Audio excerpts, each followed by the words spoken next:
Om Swastiastu, pemirsa Bali TV, dimanapun Anda berada, kembali saya Nyoman Winata, redaktur pelaksana harian Bali Pos yang menjumpai Anda dalam Bali Pos Talk.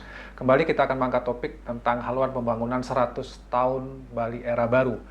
Bagaimana implementasinya, konsepnya dulu, bagaimana tanggapan dari tokoh masyarakat dan akademisi, dan bagaimana implementasinya berikutnya, karena itu yang terpenting. Saya hari ini akan mewawancarai Dekan Fakultas Hukum Universitas Mahasiswati, adalah Bapak Dr. Sukawati Ranang Prabowo. Kita sapa dulu, langsung Om Swastiastu, Pak Dekan. Om Swastiastu, Bu Liwin, Swastiastu, pemirsa Bali TV dimanapun berada, semoga sehat selalu ya. Sehat selalu. Sehat ya, Pak? Sehat. Baru habis flu nih, habis flu masih agak. Tetap semangat ya. Pak Dekan, kalau kita bicara tentang bagaimana haluan pembangunan 100 tahun Bali era baru, kita ngomong 100 tahun. Tapi Pak Dekan kemarin hadir kayak yang di sana ya, ketika ini dipaparkan oleh Bu Megawati dan Pak Gubernur Koster. Gimana tanggapan Pak Dekan melihat? Ini luar biasa. Secara konsep pemikiran, kalau kita ngomong dari pemikiran, perkataan sampai perbuatan, secara konsep dan apa yang disampaikan itu luar biasa. Ada beberapa hal yang menarik yang di situ disampaikan. Secara konsep Pak Gubernur menyampaikan, secara filosofi dan kenyataan yang ada di lapangan, Bu Mega luar biasa juga. Kita sampai malu kadang-kadang. Beliau bilang, saya ini seperempat Bali loh, orang Bali pada kemana kok dibiarin. Saya juga sebagai orang Bali malu juga. Karena artinya warisan yang sudah diberikan oleh leluhur kita, baik alam semesta, baik pun nilai-nilai maupun juga kesehariannya dan keseharian kehidupan kita, banyak sekali sudah diberikan oleh leluhur, oleh petua-tua kita, tetapi kita banyak juga sudah kita tinggalkan. Itu diingatkan oleh Ibu Mega. Saya pikir ini juga menjadi perhatian kita semua. Contoh tentang kesenian. Beliaunya pernah mendengar geguritan, suling, itu mungkin sudah sangat jarang. Yang kedua, konsep ngayah. Dulu konsep ngayah itu oleh tetua kita betul-betul ngayah. Jadi orang menggambal, menari di suatu pura, di suatu yat. Ini memang nggak pernah dibayar. Sekarang sudah bergeser, minta imbalan. Itu kan bergeser. Dan di periode kita, saya masih ingat waktu masa kecil tahun 80-90, konsep ngayah itu masih ada tetua kita. Begitu naik ke 2000, semua sudah harus komersial. Maka dari itu, apa yang dikatakan Pak Gubernur tentang 3 hal yang bumi Bali yang harus menjadi perhatian. Yang pertama itu alam Bali, kemudian manusianya, dan kemudian kebudayaan. Kebudayaan salah satunya kan seni yang tadi saya sampaikan. Alam semesta ini yang tadi tekarani itu yang juga bagian yang sudah harus menjadi perhatian. Kalau dari sisi waktu, beliau menyampaikan bagaimana alam, budaya, dan manusia Bali ini waktu dulu, atite, hari ini, waktu mana, dan ke depan anegate. Jadi ini harus menjadi proses yang harus kita perhatikan dalam 100 tahun ke depan. Ini saya sih mendapat banyak pemikiran luar biasa malah kita dari Pak Gubernur dan Bu Mega itu, dan setelah disampaikan itu baru kita paham bahwa nanti ke depan seperti apa. Kemudian yang ketiga, proses itu juga harus ada alur konsepnya. Kalau di dalam dunia akademis ini biasanya ada pola berpikirnya, yaitu tesa, antitesa, sintesa. Posisi hari ini, posisi perlawanannya, dan solusinya, gitu misalnya. Kalau bahasanya tesa, antitesa, sintesa. Ada juga bilang posisi negasi dari negasi, gitu. Jadi itu pola-pola dialektika sebetulnya yang menjadi alur konsep pemikiran yang dipakai. Yang ketiga berikutnya adalah bagaimana prosesnya. Itu sebagaimana dikonsepkan oleh Bung Karno, romantika, kemudian dinamika dan dialektika. Romantika ini lebih pada hal-hal yang baik dulu. Roman itu kan cerita yang dulu yang baik, yang kita membuat hari ini bagus Bali itu. Itu harus jadi catatan sejarah. Harus diingat bagaimana alam Bali, bagaimana dengan kebersihan Bali, bagaimana orang-orang tua tidak ada pestisida dulu kan, bagaimana memuliakan alamnya dan menghormati dengan tumpuk-tumpuknya. Itu kan romantika yang sampai sekarang kita masih pakai sekarang. Dan itu turun-temurun nggak akan hilang. Nah, kemudian dinamika hari ini, posisi Bali dalam pertarungan ekonomi nasional maupun global misalnya. Posisi kependudukan ekonomi Bali sekarang, kemarin kita pernah diskusi mungkin sempat min, sekarang sudah 4. pertumbuhan ekonomi sudah 4, udah lumayan. Walaupun dulu sempat 7 kan, tapi paling tidak karena setelah Covid, kayak ini posisi sekarang begitu dinamika sekarang. Kemudian kependudukan kita, saya mengingat beliaunya Pak Gubernur dan Bu Mega mengatakan dulu penduduk Bali tahun 1970 cuma 2 juta. Hari ini sudah 4,5 juta. Maka proyeksi lagi 25 tahun oleh Pak Gubernur disampaikan kurang lebih 9,5 juta. Ini bagaimana nih Pulau Bali yang 9,5 juta lagi 25 tahun? Berpikir nggak ini masyarakat dan kita apa yang harus dilakukan? Kemudian tingkat kemiskinan sekarang 4,5 juta. Bagaimana nih ke depan? Mau turun apa mau naik? Tingkat kepadatan. Posisi pariwisata seperti dikatakan oleh Bu Mega yang sudah mulai banyak turis-turis yang dalam tanda kutip nakal bermasalah. Bagaimana investasi di Bali tentang hotel, bagaimana ini posisi dinamika hari ini? Kan itu Bung Karno konsepnya udah benar nih, romantika, dinamika dan dialektika. Ke depannya bagaimana? Apa global, apa lokal, apa nasional, ini kebagian dari pergulatan pemikiran. Maka sangat tepat misalnya itu sebagai jawaban dari semua itu yang digali oleh Pak Gubernur dan beberapa timnya, yang digali dari Purana Bali, Purana Dalam adalah jawabannya secara konsep. Secara konsep adalah Nangun Satkerti Loka Bali. Bagaimana jadi ujungnya ke sana juga iya, ya? itu kan jawabannya untuk itu konsep secara keseluruhan yang bisa bertahan sampai 100 tahun ke depan. Kan Purana konsep itu dari dulu sampai sekarang dan ke depan bahkan dunia mengakui bahwa Nangun Satkerti Loka Bali yang 6 hal itu di mana pemuliaan dan penghormatan dan menyucikan alam semesta termasuk di dalamnya Atmakerti, termasuk juga Wanakerti, Danukerti, Segarikerti, termasuk Jenana dan Jagatkerti. Bagaimana konsep ini dimuliakan, dihormati seperti Atmakerti ini, manusia menjadikan manusia sebagaimana sebagai diri sebagai manusia. Alam semesta. Siapa sih orang Bali yang sekarang konsep air yang tidak menghormati danu sebagai catur danu yang ada di Bali, yang mengairi semua yang ada di Bali. Termasuk siapa sih yang tidak menghormati segara atau laut? Setiap hari, setiap rerainan pasti kita melasti, membersihkan ide betara. Kan kita juga melukat sering di situ. Kan harus dijaga. Kan konsep secara konsep luar biasa nih. Siapa sih yang di Bali yang tidak menghormati wana?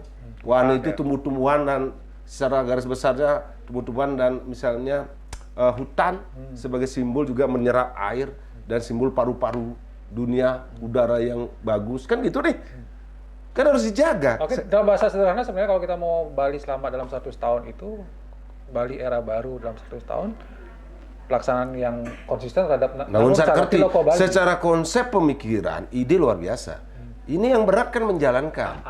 Tapi sebelum kita ke implementasi, kita kan bicara 100 tahun perubahan-perubahan itu sangat beragam ya, apalagi kepentingan politik. Nah, apa yang mesti dilakukan supaya konsep yang sudah digarap sekarang ini betul-betul punya legal dasar hukum lah, supaya tidak lagi dirubah tengah jalan. Apa yang mesti dilakukan? Perda gitu ya mungkin yang harusnya dikuatkan kalau secara hukum bisa di perda, tetapi setelah perda ini jangan menjadi mercusuar hanya simbol. Sedangkan masyarakat secara internalisasi tidak atau kurang mau menjalankan itu. Contoh misalnya ketika ngomong investasi hotel. Nah, ini yang berat ya. Pinggir pantai, kita sudah konsepnya Segarikerti, berapa nih jaraknya? Bagaimana kalau dilewati tempat melasti? Bagaimana kalau ada pura di dalamnya? Sama juga, Danukerti kemarin juga saya dengar beberapa danu-danu yang itu di sebelahnya mau dibangun villa. Bagaimana dengan sungai yang selama ini sudah ada juga sebelahnya kafe-kafe dan hotel. Konsepnya bagus, tapi menjalankan dalam titik penegakan hukum juga mau nggak masyarakat. Contoh tadi, entah ketika ngomong Atmakerti dan Jagatkerti, menjaga kita, kesucian kita, dan alam sekitar melalui sampah, atau misalnya turis datang. Apakah kita masih konsepnya terhadap turis yang datang karena hunian tadi Pak Win bilang, hotelnya sangat banyak, kurangan misalnya pariwisata, turis, kita pokoknya bebas datang, atau mau kita batasi? Konsep dari pemerintah oke, karena sudah tidak bisa lagi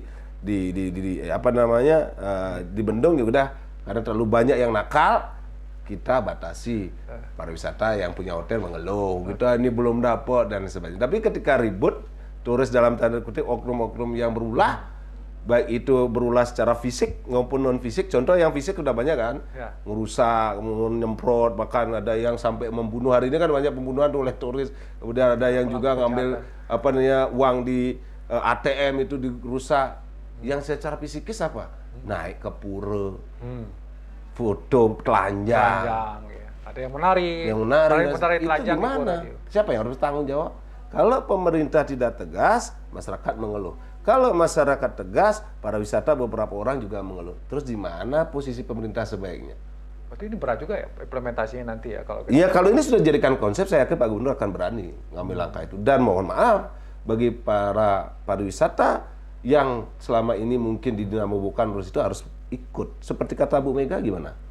Kok saya masuk ke sini melihat turis itu kok kayak dia yang punya negara gitu kan? Kita saja kata Bu Mega kalau ke Singapura ataupun ke daerah lain dunia kita yang menyesuaikan diri dengan aturan dan adat di situ. Kalau di Bali kan tidak, turis merasa dirinya yang punya daerahnya, nyanyian lah ini pokoknya raga bebas gitu. Saking liberalnya dan bebasnya kita memberikan ruang karena kita sangat dalam kutip mengagungkan mengagungkan wisatawan gitu. Bukan wisatawan ya, mengagungkan uang sebetulnya. Karena prinsip wisatawan itu bawa uang. Ya? Jadi kalau kita dibatasi dia akan kembali nggak bawa uang lagi. Kalau gitu sekaligus saja. Setuju model kayak Butan, orang yang mau datang ke Bali harus naruh uang di Bali, minimal di bank Bali atau bank yang punya orang Bali, BPD Bali gitu misalnya, mohon maaf tidak promosi ini. Dan itu harus taruh uang sekian bulan dan itu bisa kepentingan untuk Bali. Setelah kalau dia nggak punya deposit bank atau nggak punya uang berarti backpacker, turis yang hanya sekedar datang yang itu gurunya mudah atau kerjasama dengan imigrasi dan pariwisata di screening yang datang ke sini. Kan kalau kita ke Amerika, ke Inggris kan selalu itu harus deposit. Jangankan kalau negeri kita harus pakai deposit kan. Saya misalnya pernah keluar negeri deposit. Setelah deposit ditanyain secara psikolog, ini orang gila apa orang setengah gila ini? Karena kalau dibiarkan orang gila masuk ke Bali, pusing kita juga. Kalau orang asing ke Bali sangat bebas. Dia hanya cukup bayar, apalagi yang dulu pernah ada bebas visa lagi kan. Bebas visa langsung dia beli tiket datang ke sini dengan hanya bawa uang seberapa aja cukup. Dan tidak dites psikologinya, jadi ya gila setengah gila kita nggak tahu juga. Kan karakter orang banyak sekali tuh. Kalau kita keluar negeri negara-negara maju nggak boleh loh sembarangan ditanya sehat nggak kamu apa ini ya diajak ngomong lu nggak sehat jangan, apalagi ideologinya nggak jelas, ideologi mau bawa bom itu nggak mungkin bisa berangkat ya, nggak sembarangan. Kita ini terlalu liberal lah gitu. Berarti di samping itu juga berarti harus ada konsep di dalam dikuatkan dengan hukum ya katakanlah. Hukum, tetapi juga yang penting sosialisasi dan masyarakat harus ikut ya. Menginternalisasi nilai-nilai ini artinya memang. Bahwa di sini ketegasan tidak hanya milik pemerintah tapi juga masyarakat harus berani. Dalam tanda kutip berkorban dong harusnya kalau seperti berani berkorban dulu. Ya kan memang harus begitu untuk membuat sesuatu yang baik. Harus sama-sama memberikan pemahaman dan pengorbanan. Pertama pengorbanan dari segi fisik mungkin menahan diri dan dari segi juga non fisik harus juga. Makanya dibilang kalau dalam ampunan ya agak agama juga agak paru itu untuk mencari kebahagiaan lu niskala dan sekali itu kan harus ada tape yadnya kerti katanya. Tape itulah kita di pengorbanan untuk kalau secara skala ya harus menahan diri lah. Kira-kira jangan kita ambil uang-uangnya saja, tapi apa kebersihan lingkungan, lihat orangnya dan sebagainya. Yadnya ya harus berkorban tadi. Baru kerti, ya harus berkorban. Orang tiga udah sastranya membuat tape, yadnya kerti, baru akan mendapatkan kebahagiaan. Kalau Anda nggak mau berkorban, nggak mau mengirit indriya tape, nggak mau berkerti, nggak akan ada. Baik, sebagai closing statement Pak Dekan, mungkin apa yang tadi mensarikan semua ini terkait dengan haluan Bali, haluan pembangunan 100 tahun Bali era baru kepada pemerintah, masyarakat, apa yang mesti kita? Ya, yang pertama-tama terima kasih kepada pemerintah Bali dan juga Bu Mega yang memberikan inspirasi luar biasa untuk kepentingan Bali jangka panjang 25, 50 sampai 100 tahun. Kita harapkan ini menjadi monumen awal bersama dan ini milik kita bersama, bukan hanya milik pemerintah. Dan ini oleh masyarakat juga harus dipahami bahwa jangan karena ketidaksukaan karena orang, tapi lihat nilai-nilai konsepnya. Itu semua diambil dari Purana Batur dan Purana-Purana dalam yang merupakan adiluhung punya leluhur kita. Mungkin beliaunya kan juga mungkin misalnya nanti 5 tahun lagi terpilih, setelah itu cuma 2 kali, setelah itu kita anak-anak muda yang mewariskan. Yang bisa diwariskan kepada anak luhur itu, kepada anak cucu kita, mohon maaf, kan nilai-nilai yang luhur itu. Dan itulah tugas kita juga untuk menjaga bagaimana implementasi ini betul-betul konsepnya dengan implementasinya minimal kalaupun tidak 100%, 80 sampai 90%. Jangan justru konsepnya menjauhi implementasinya menjauhi konsep yang sudah disampaikan tadi begitu. Saya pikir itu. Terima kasih untuk semua dan mari kita sama-sama menjaga Bali ini untuk tetap adiluhung, tetap juga sesuai dengan nilai-nilai agama leluhur yang sudah kita wariskan semua. Baik, terima kasih Pak Dekan atas pencerahannya dan mungkin penjelasannya bagaimana kita bersama-sama memang harus ya. Intinya bagaimana menjaga Bali karena ini milik kita bersama, jangan sampai Bali itu hilang gitu ya. Karena ini sangat penting bagi kita bersama untuk mempertahankan. Yang penting juga harus rela berkorban juga ya Pak Dekan. Betul. Harus berani berkorban. Jadi untuk mencapai Yang poin terakhir itu kan kependudukan ini. Ini yang Dari 4,5 juta nanti nambah ini kita harapkan juga. Pulau Bali segini aja. Segini aja.